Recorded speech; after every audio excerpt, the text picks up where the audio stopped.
Je vais vous expliquer et aussi vous tricoter une portion du jacquard diagramme B. Donc ça, c'est mon projet fini. L'endos du jacquard est exactement le même. Ça, ce sont les fils que j'ai rentrés, que je vais couper après le blocage. Je le mets de côté. J'ai été vous chercher la charte du diagramme B. Avec ce diagramme-là, il y a des explications pertinentes qui sont données à la page 7, qui se trouve, peut-être c'est la page 6 dans l'autre patron, mais la page où on parle de la bande centrale 1. Les 3 paragraphes plus le paragraphe 4 se rapportent au diagramme B. Donc, je vais revenir au diagramme B. Voilà. Je l'enlève. Voilà. Si je regarde le diagramme, je prends connaissance tout d'abord des couleurs utilisées dans mon diagramme. Elles sont ici, ce sont toutes les couleurs qui vont être utilisées dans mon diagramme. L'encadré blanc m'indique la répétition qu'il va y avoir dans ce motif parce qu'on a un total de 119 mailles. Donc, c'est vraiment évident qu'on aura une répétition. Et celle-ci va se faire 3 fois. Je l'ai écrit là. Toutes les zones grises, c'est inexistant, ce ne sont pas des mailles. C'est simplement parce que notre motif étant en diagonale, on ne peut pas représenter les mailles qui vont être enlevées et les mailles qui vont être rajoutées de ce côté-là. Ensuite, ici, j'ai ce qu'on appelle le background color. BG en anglais, ça veut dire background. C'est la couleur de l'arrière-plan. Dans le fond, je l'ai expliqué dans mon vidéo tricoter du jacquard. Ce qu'on veut, c'est faire ressortir les couleurs contrastantes pour notre jacquard. Donc, pour faire ça, il faut se trouver une méthode qui sera toujours la même pour que la tension de nos fils soit très régulière et ainsi faire en sorte que la petite couleur accent soit surélevée légèrement.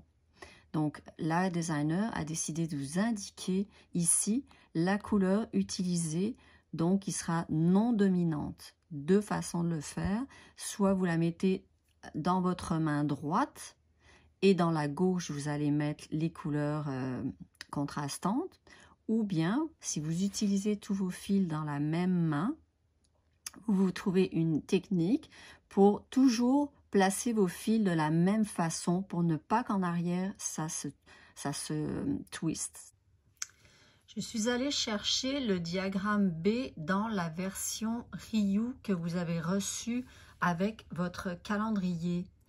Et je me suis rendu compte effectivement que toutes les colonnes n'étaient pas indiquées, ainsi que la maille ici qui se trouve être Make One Right, la maille centrale et Make One Left. C'est sûr que sans ces indications-là, la charte est plus difficile à comprendre. Alors, je vous ai préparé aussi avec les indications écrites en page 6, donc les paragraphes 1 à 4, ici, sous le nom bande centrale 1, une feuille qui résume un petit peu tout ce qui est important à savoir sur le diagramme B. Je tiens aussi à vous mentionner que toutes les chartes ont des paragraphes avant qui indiquent quels sont les points forts du diagramme que je vous incite à lire. La première chose à considérer, ça va être que l'on va tricoter la première portion. Je vais prendre une aiguille à la place de ça, voilà, c'est plus facile. On va tricoter la première portion de la maille 1, qui se trouve être celle-ci, jusqu'à la maille 46, qui se trouve à être celle-là, qui est un Make One Left. Ensuite de ça, vu qu'on a passé le marqueur du milieu de notre projet, on va revenir à la maille qui est ici, donc la maille qui est avant le Make One Right, qui est là, et on va redescendre ou aller à l'envers jusqu'à la colonne numéro 1. Donc au début, on est de droite à gauche, ensuite de ça, de gauche à droite sur le même rang. Pour l'endos, ça va être idem. Ensuite, ici, on a la colonne S. C'est pas marqué, mais vous pourriez marquer un petit S ici, qui va être la maille pivot, qui aura le marqueur amovible et qui représente les pointes de notre figure A, qui se trouve à être les points 2, 4, 6 et 8. Le marqueur va se déplacer suivant cette ligne-là. Je vous montrerai tout à l'heure comment j'ai fait pour ne pas avoir à le déplacer. Ensuite, il va se passer des diminutions au rang pair. Donc, si je regarde les rangs 2, 4, 6 et ainsi de suite, je me rends compte qu'il y a un décalage qui se crée ici. Et en fait, ça, ce sera un 2 mailles ensemble, knit two together. Au rang 2, dans la couleur CC3, je vais faire un knit two together. Au rang 4, dans la couleur qui va être CC12, je vais faire un knit two together. Je vais ainsi en faire un dans la rang numéro 6, ainsi de suite pour tous les rangs pairs. Au début du rang. À la fin du rang, je vais aussi prendre 2 mailles ensemble et je vais faire un SSK, mais qui va être différent. Ce sera un slip one knitwise, un slip one purlwise, et je vais tricoter les 2 mailles dans la jambe arrière, toujours avec la couleur de la colonne 1. Ça, ce sera pour les rangs pairs. Au rang impair, donc les rangs 1, 3, 5, 7 jusqu'à 17, il n'y aura pas de diminution, on le voit très bien. Les rangs impairs ici, on voit que ça c'est la maille qui était avant, mais là ça reste le même nombre de mailles. Donc il n'y a pas de diminution, il n'y a pas cette espèce d'escalier qui s'est formé. On tricote tel que le diagramme. Et pour la BG, donc la couleur de l'arrière-plan, je l'ai déjà mentionné tout à l'heure, c'est la couleur non dominante. On pourra aller voir le tricot de jacquard numéro 2. Je voulais aussi vous montrer qu'à l'avant, j'ai préparé donc 2 sets complets, en fait pour un total de 4 sets de fils avec les aiguilles. Donc ça, ce sont les aiguilles 3,75. J'ai pris les fils de 55 cm.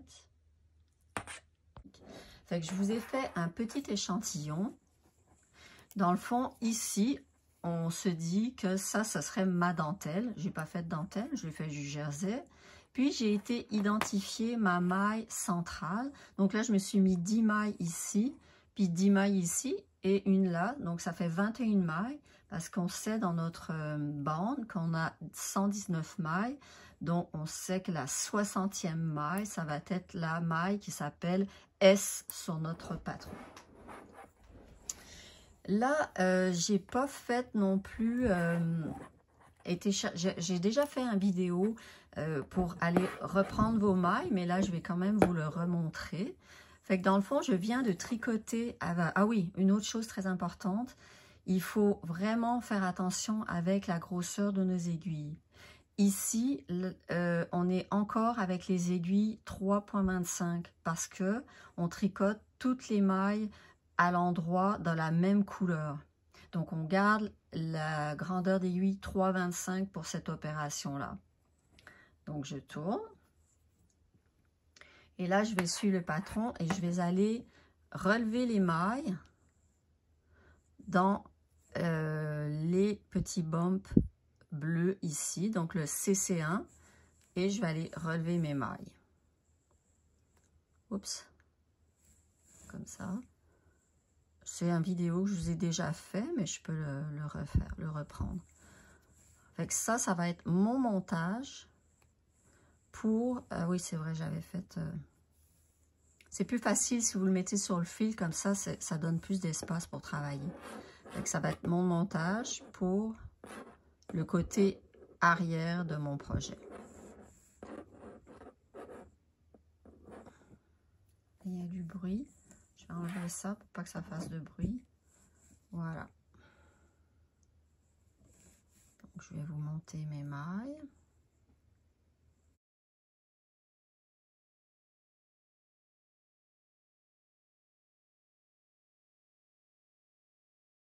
Donc on voit très bien ici que j'ai 2 sets d'aiguilles complets.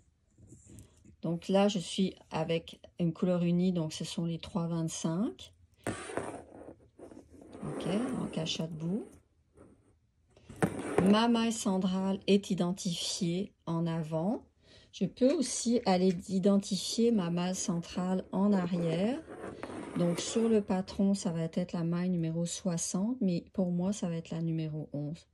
4, 6, 8, 10, 11. Donc ça sera ma maille centrale en arrière.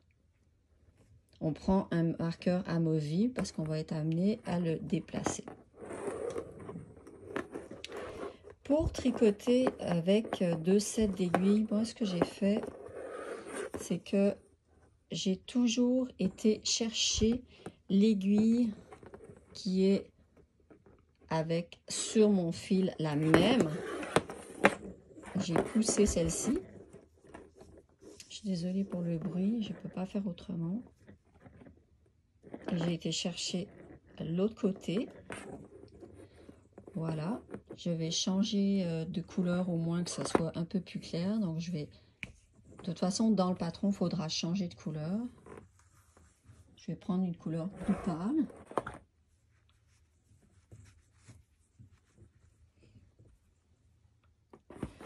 Et donc, je vais suivre le patron. Fait que si le premier rang, c'est tout du jacquard, et je le fais jusqu'à la maille 43. Ensuite de ça, je vais faire make one left, la maille centrale, make one right, la maille centrale, pardon, et make one left.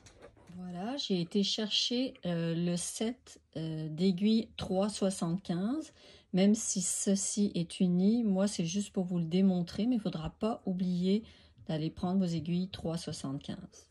J'ai commencé à tricoter, on est sur le rang numéro 1, donc il n'y a aucune diminution au début. Et là, je suis mon patron. Je vais enlever ça du chemin pour pas que ça fasse de bruit. Voilà, donc là, je suis le patron. J'arrive à la maille S, donc je vais faire un make one right.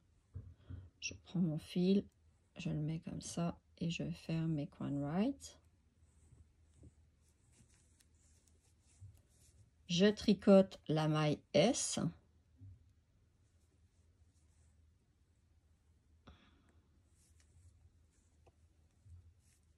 Et après ça, je vais faire un make one left.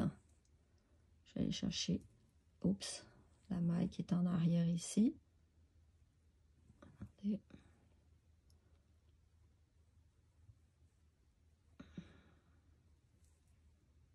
Voilà. Hop. Comme ça.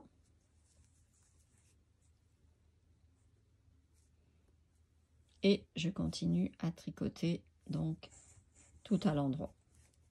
Donc le rang numéro 1, je répète, il n'y a pas de diminution à faire ni au début du rang ni à la fin. Donc là c'est comme si j'allais dans le fond dans ce sens-là. Donc dans ce sens-là, comme ça, je redescends, je refais, mais de gauche à droite.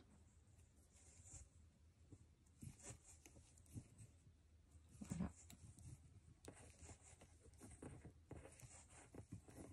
Donc là, j'ai un set d'aiguilles, donc des 3,25 qui peut sauter. Je tire mon fil, ça ce sont mes aiguilles 3,75 et je tourne le projet. Donc là, je suis sur l'envers et je vais faire l'autre côté de mon jacquard. Et ils vont être rattachés ensemble ici sur le coin. Donc, je pousse mon aiguille 3,25. Comme ça. Je prends mon deuxième set d'aiguilles qui se trouve être celui-là 3,75 et je refais le numéro 1, le rang numéro 1, tout en prenant le même fil. Alors, on est tout à l'endroit, donc je travaille de droite à gauche jusqu'à mon marqueur amovible.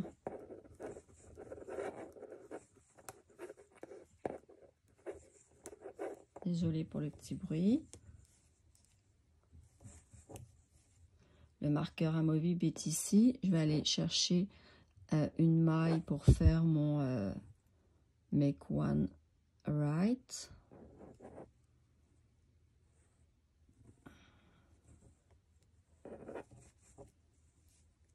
Je tricote ma maille amovible, ma maille centrale, pardon. Tantôt, je vais les enlever, les marqueurs. Je vais les laisser là. Je fais la maille Make One Left.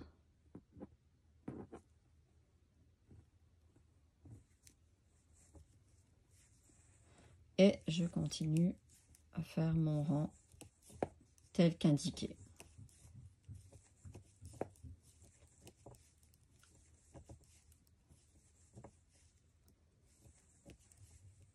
Donc tout à l'endroit jusqu'à la fin.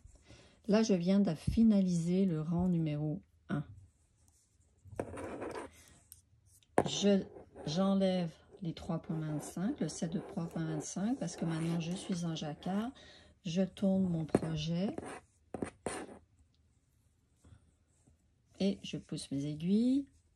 Celui-ci, je le tire parce que c'est toujours plus pratique quand le fil, quand le travail est sur un fil et non sur les aiguilles, ça va beaucoup mieux. Bon, disons que je change de couleur, donc je vais briser les laines qui sont là, la couper. Je vais prendre cette couleur-là. Je prends l'aiguille qui est associée à celle qui est en avant, donc c'est celle-ci. Donc là, je vais faire le rang pair. Donc le rang pair, c'est celui qui a les diminutions. Donc on commence le rang par faire 2 mailles ensemble. On tricote ensuite à l'endroit notre motif en jacquard.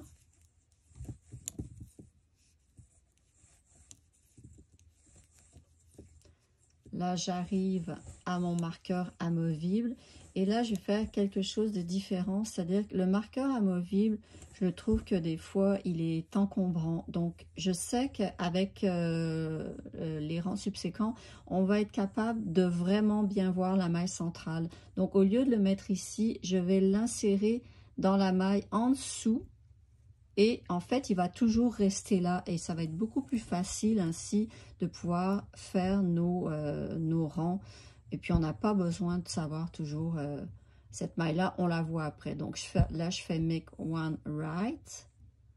Je vais le tasser un peu pour que je sois capable de faire mon Make One Right. Voilà. Je tricote la maille centrale. Et je fais un Make One Left.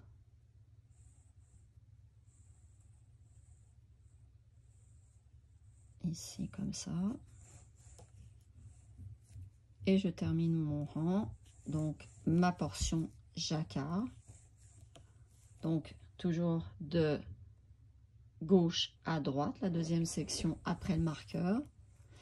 Et à la fin du rang, c'est là que je vais faire un SS4, mais un SS4 qui va être modifié, c'est-à-dire que on va faire slip comme à l'endroit, slip à l'envers, et je vais aller tricoter à l'endroit dans la jambe arrière. Voilà. Donc, j'ai fait le rang numéro 2 du devant du travail. Donc, je tire mes aiguilles. Je tourne mon projet et je vais maintenant aller tricoter le rang numéro 2 sur la portion envers de mon travail, mais qui va se tricoter à l'endroit. Et c'est là où je vous disais, vous voyez, on voit très bien le début de rang, c'est là où il y a tous les fils. Puis, règle générale, les fils, je les mets ici en dedans. Fait que je pousse mon aiguille et je répète la même opération. Je prends l'aiguille associée à celle-ci. Et j'irai placer mon marqueur quand je vais être rendu un peu plus loin. Donc ici, je recommence. Donc on est sur le rang numéro 2. Je le refais. Donc de droite à gauche, je tire sur, je m'assure que mon fil est bien placé, vous voyez qu'il est bien là. Donc je fais 2 mailles ensemble, je tire un petit peu et je tricote à l'endroit. À l'endroit pour moi parce que c'est mon petit échantillon, mais vous ça va être votre portion jacquard.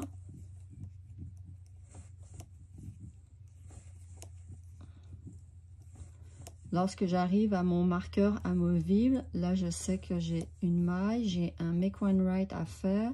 Je vais enlever le marqueur amovible et donc comme pour la section de l'autre côté, je vais aller l'installer en dessous parce que c'est assez facile à repérer la maille. J'ai manque de lumière là, voilà comme ça.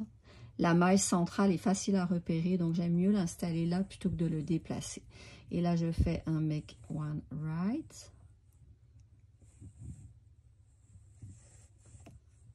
Je tricote ma maille centrale. Je fais un make one left. Et je tricote ma portion jacquard.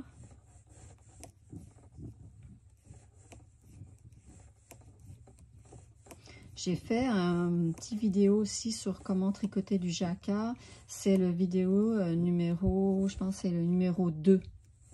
Ici, je fais slip one à l'endroit, slip one à l'envers et je tricote les 2 mailles ensemble. Voilà, donc là, je viens de finaliser le rang numéro 2.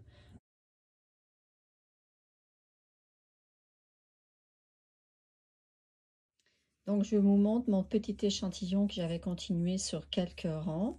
Donc, on se rend bien compte qu'ici, c'est le côté droit parce qu'il y a nos fils de jacquard qui débutent. Et ça, c'est le côté gauche qui forme comme une pochette, étant donné qu'ici, c'est comme en Magic Loop, là, c'est comme si on ferait un bas, dans le fond, on tourne. Donc ça, ici, c'est fermé. Ça crée une petite pochette comme ça qui après va être tricoté ici en sandwich. Je vous ai du reste fait un vidéo là-dessus. On voit très bien aussi la maille centrale duquel va y avoir de chaque côté nos augmentations ici et ici. Là, ça c'est sur l'envers, la même chose.